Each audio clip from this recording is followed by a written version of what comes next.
भैया पेन देना ना।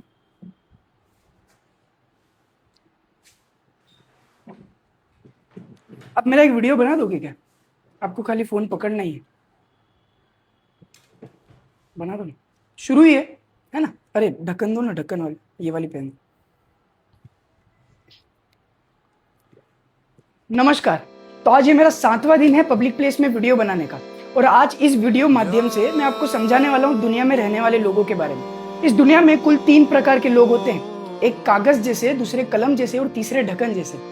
कागज वाले वो लोग जो कि कलम के द्वारा दबाए जाते हैं, जिसपे स्याही छोड़ी जाती है। दूसरे कलम जैसे जो कागज को दबाने का काम करते हैं। और तीसरे ढक्कन जैसे जो कि ना कुछ करते हुए भी सबसे ऊपर रहते हैं। ये इस तरह। मैं आपको नहीं कहने वाला कि आपको जीवन में क्या बनना है, कागज, कलम या ढक्कन। ये तो मेरे मंतव्य से मैंने आपको कहा है, मेरे पर्सपेक्टिव से आपको बताया है कि दुनिया कैसी होती है। डिसाइड आपको करना है। धन्यवाद।